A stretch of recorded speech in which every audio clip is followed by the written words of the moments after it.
नमस्कार दोस्तों, स्वागत है आप सभी का आपके अपने इस यूट्यूब चैनल अमन प्रेज जी के जिस पे जैसा कि फ्रेंड्स हमारा एसएससी जीडी कांस्टेबल का पीवाईक्यू चल रहा था, उसके अंतर्गत ये आपका आज तीसरा वीडियो है। इससे पहले आपका 2 वीडियो अपलोड किया जा चुका है। जो लोग नहीं देखे हैं आप लोग जाकर देख लीजिएगा, प्ले लिस्ट बना हुआ होगा। तो आज के इस तीसरे वीडियो के अंतर्गत हम लोग देखेंगे 10 जनवरी 2023 में आपके सिर्फ थर्ड में पूछे गए 20 जीके जिसके प्रश्न, साथ में उनसे जुड़े इंपॉर्टेंट एक्स्ट्रा फैक्ट्स जो आपके एग्जाम में पूछे जा चुके हैं या तो पूछे जाएंगे। तो चलिए वीडियो को स्टार्ट करते हैं। पीडीएफ की बात करेंगे। पीडीएफ आपको टेलीग्राम पे मिल जाएगा। टेलीग्राम का लिंक आपको डिस्क्रिप्शन में मिलेगा, तो वहाँ पर जाके आप लोग वहाँ से ज्वाइन हो जाइएगा। ठीक है, तो चलिए हम लोग वीडियो को स्टार्ट करते हैं। पहला जो प्रश्न आपका है कि 25 जून 2015 को डैश लॉन्च किया गया था, जिसका उद्देश्य वर्ष 2022 तक शहरी क्षेत्रों में सभी के लिए आवास उपलब्ध कराना है। ठीक है, तो इसका राइट आंसर क्या होगा? आवास उपलब्ध कराना है तो प्रधानमंत्री आवास योजना ही होगा। तो इसका राइट आंसर क्या होगा? प्रधानमंत्री आवास योजना शहरी। ठीक है, इसके अलावा प्रधानमंत्री आवास योजना की बात करेंगे तो भारत सरकार के द्वारा शुरू की गई एक प्रमुख आवास योजना है, जो कि 2022 में शुरू किया गया था। ठीक है, 2022 तक सभी शहरी परिवारों के किफ़ायती आवास उपलब्ध कराने का उद्देश्य शुरू किया गया था। शुरू तो हुआ था आपका 25 जून 2015 को ही। ठीक है, तो प्रधानमंत्री आवास योजना शुरू कब हुआ? 2015 को शुरू हुआ। एकदम कंठस्थ याद कर लीजिएगा। नेक्स्ट क्वेश्चन देखिए, पूछा गया कि निम्नलिखित में से कौन सा देश लुसोफोनिया खेल का हिस्सा नहीं है? लुसोफोनिया खेल की बात करेंगे तो इसका राइट आंसर आपका जर्मनी होगा। लुसोफोनिया खेल, जिसे कि जोगोस द लुसोफोनिया के नाम से भी जाना जाता है, पुर्तगाली भाषी देशों के एथलीटों के बीच आयोजित एक बहुराष्ट्रीय बहु खेल आयोजन है। ठीक है, इसको भी याद रखना है। खेलों का जो आयोजन है आपका एसोसिएशन ऑफ पुर्तगाली स्पीकिंग ओलंपिक कमेटी के द्वारा किया जाता है, जो कि प्रत्येक 4 वर्षों में आयोजित होता है। इसके अलावा लुसोफोनिया खेल का पहला संस्करण आपका 2006 में मकाऊ, चीन में किया गया था। यह कार्यक्रम पुर्तगाली भाषी देशों के बीच सांस्कृतिक और खेल संबंधों को मजबूत करने, भाग लेने वाले देशों के बीच मित्रता और सहयोग को बढ़ावा देने के लिए बनाया गया था। इन खेल का उद्देश्य इन देशों के एथलीटों को एक अंतर्राष्ट्रीय मंच पर अपनी प्रतिभा दिखाने के लिए एक मंच प्रदान करना है। ठीक है, तो इसका राइट आंसर होगा। वीडियो में आगे फ्रेंड्स से पहले हम लोग बात करने वाले हैं चाक्सू पब्लिकेशन की बेस्ट बुक के बारे में, जो कि आपके एसएससी कांस्टेबल जीडी के लिए स्टडी गाइड है। इस बुक में दोस्तों आपको क्या क्या मिलने वाले हैं, सबसे पहले हम उस पर बात करते हैं। तो इस बुक में आपको 2800 प्लस बहुविकल्पीय प्रश्न, जो कि आपकी डिटेल सॉल्यूशन के साथ रहेंगे। साथ में आपको 5 साल के सॉल्व्ड पेपर्स रहेंगे, वो भी आपके डिटेल सॉल्यूशन के साथ रहेंगे। इसके अलावा आपको बता दें इस बुक में क्या क्या है। तो इस बुक में आपको जो सिलेबस है जीडी का, उसको 100% कवर किया गया है। ठीक है, इस बुक में तो आपको पहले बता चुके हैं कि 5 आपको सॉल्व पेपर रहेंगे। इसके अलावा करंट अफेयर्स के भी पोर्शन रहेंगे, जो आपके एसएससी जीडी एग्जाम में पूछे जाते हैं।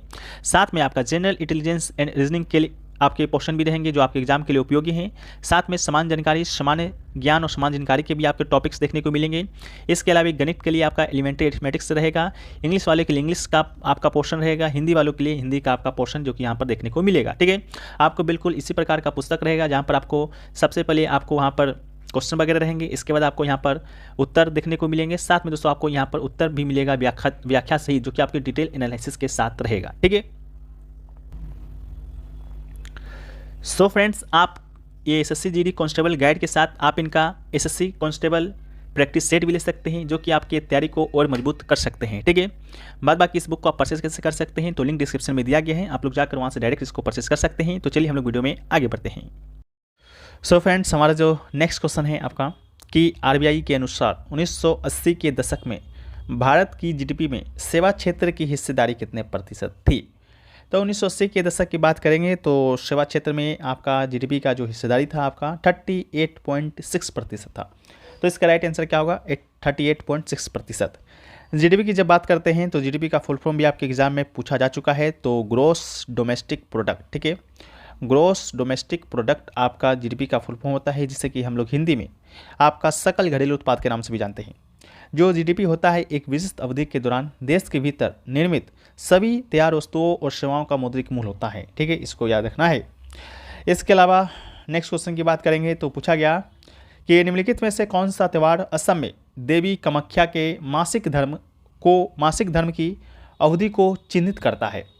तो आपको पता है कितना बार आपके एग्जाम में पूछा गया है कि आपका जो असम में स्थित जो मंदिर है कामाख्या, पहली बात तो कहाँ है? तो पहली बात दोस्तों आपका गुवाहाटी में है। तो गुवाहाटी में जो आपका कामाख्या मंदिर है, वहाँ पर दोस्तों एक मेला लगता है, अम्बुबाची का मेला। ठीक है, जो कि मासिक धर्म की अवधि को चिन्हित करता है। तो इसका राइट आंसर होगा इसके अलावा चाप चारकुट कहाँ पर है, मौसू कहाँ पर है और मांगला कहाँ पर है, ये सभी आप लोग कमेंट सेक्शन में बताइए। ठीक है, कहाँ पर आपका चाप चारकुट बनाया जाता है, मांगला और मौसू बनाया जाता है। तो अम्बाचू मेला की बात करते हैं तो ये आपका असम के गुवाहाटी में कामाख्या मंदिर में मनाया जाने वाला एक वार्षिक धार्मिक त्यौहार है। इसके अलावा इस अवधि के दौरान 3 दिनों तक जो मंदिर होता है वो आपका बंद रहता है, क्योंकि इसे अशुद्ध समय माना जाता है। इसके अलावा जो मत्स्य जो त्यौहार है फ्रेंड्स, वो आपका पूर्वोत्तर राज्य नागालैंड में मनाया जाता है। कौन से जनजाति के द्वारा, तो याद रखिएगा एओ जनजाति। ठीक है, एओ नागा जनजाति के द्वारा मनाया जाता है। विशेष रूप से 1 से 7 तारीख तक मनाया जाता है। कब, मई के महीने में। नेक्स्ट आपका है चाप चारकुट। चाप चारकुट की बात करेंगे तो ये दोस्तों आपका मिजोरम में मनाया जाता है। कहाँ पर, मिजोरम में। इसके साथ आपको बात करेंगे वांगला। वांगला जो फेस्टिवल है आपका, पहली बात तो किस जनजाति के द्वारा, गारो जो जनजाति है रहता कहाँ है, तो ये आपका मेघालय में रहता है। तो वांगला आपका महोत्सव आपका मेघालय में मनाया जाता है। नेक्स्ट आपका है कि the dash industry covers a wide range of product from transistor set to television, यानी कि डैश उद्योग में ट्रांजिस्टर सेट से लेकर टेलीविजन तक उत्पादों की एक विशेष श्रृंखला शामिल है। तो इसका राइट आंसर आपका इलेक्ट्रॉनिक्स होगा, यानी कि इलेक्ट्रॉनिक्स उद्योग।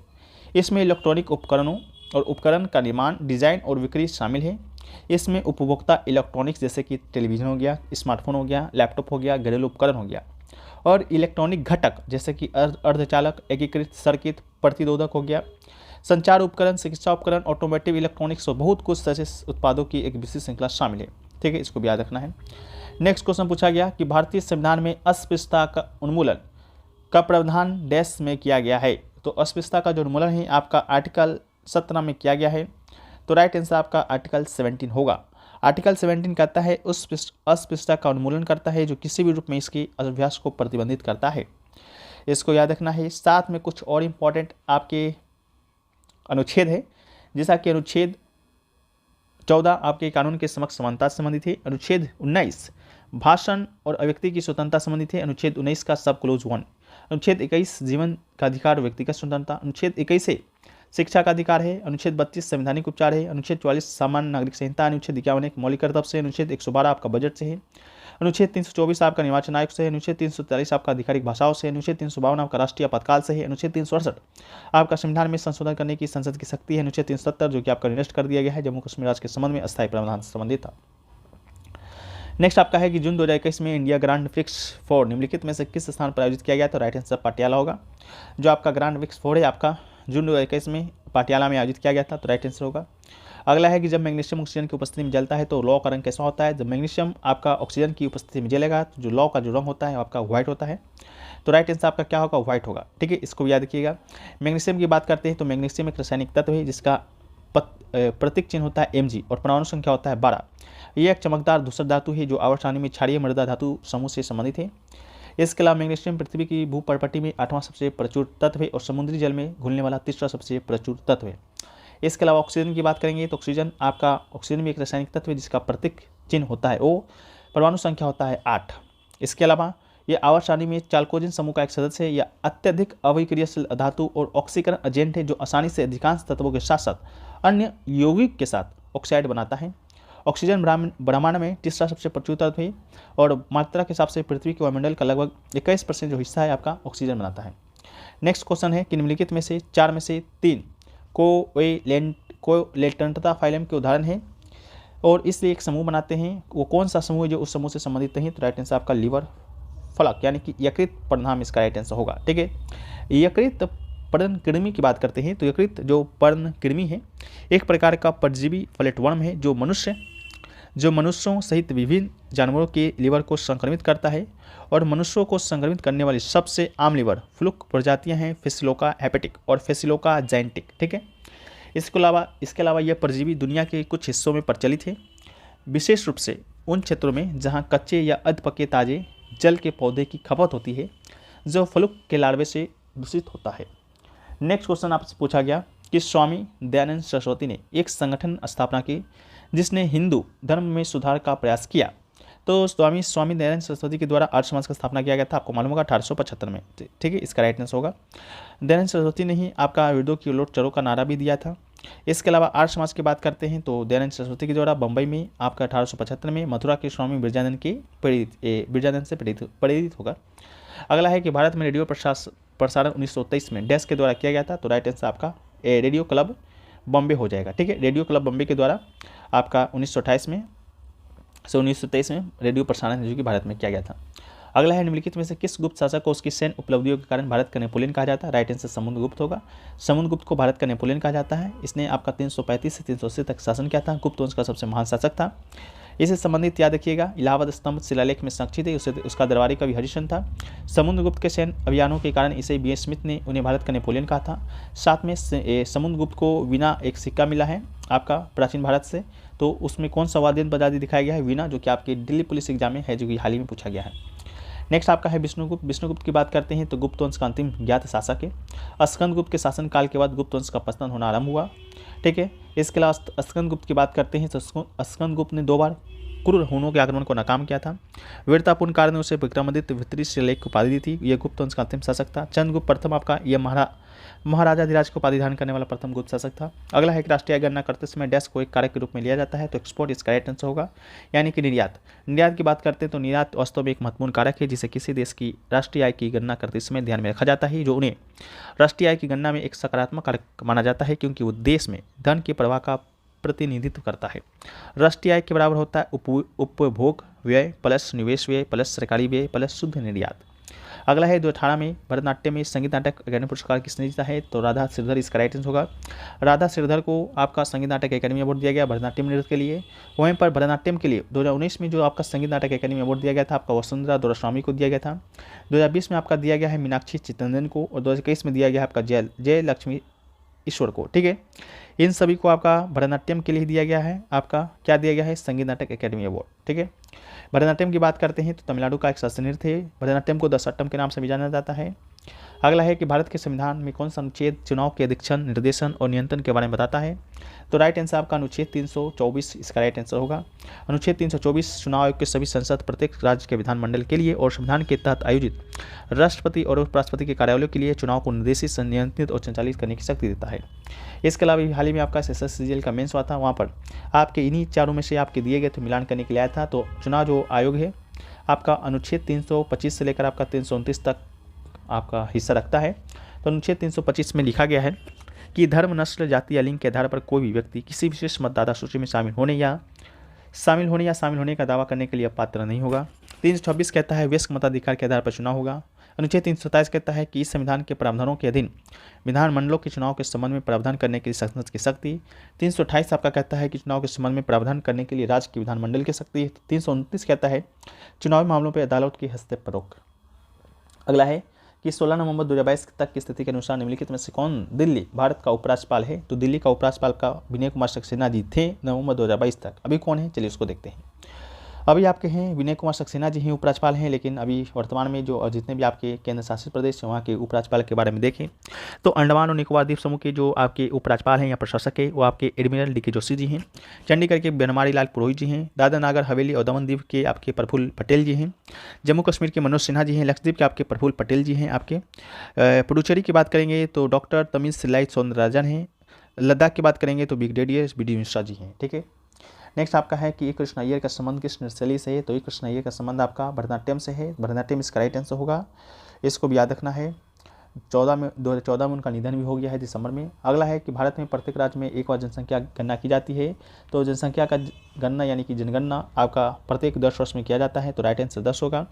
अब तक आपका 15 बार किया जा चुका है। पिछला बार आपका 2011 में किया गया था। 1872 में पहली बार जनगणना हुआ था लॉर्ड मेयो के शासनकाल में। इसके बाद से 10 वर्ष में एक बार होता है। हालांकि भारत की पहली संपूर्ण जनगणना आपका 1881 में हुआ है।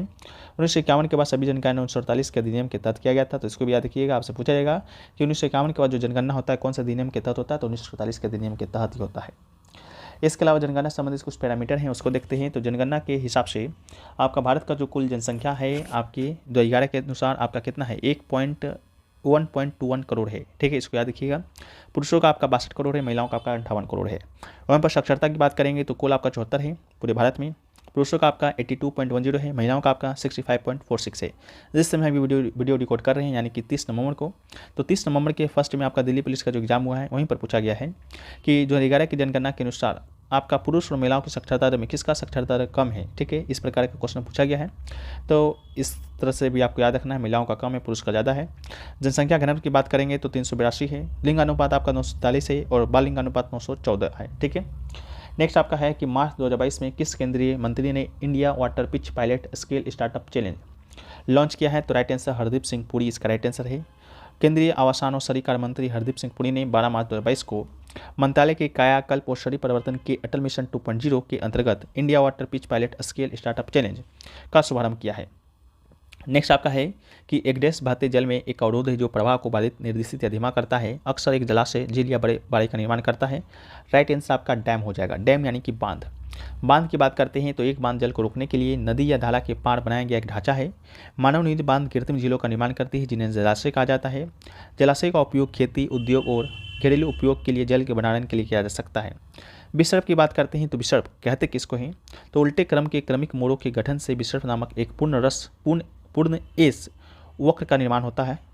जब एक नदी क्रॉसिंग किए जाने वाले छोटे क्षेत्र में पहुंचती है और उल्टे क्रम के क्रमिक मोड़ों के गठन के लगातार वक्र विकसित होता है तब नदी एक विसर्पित नदी बनने लगती है।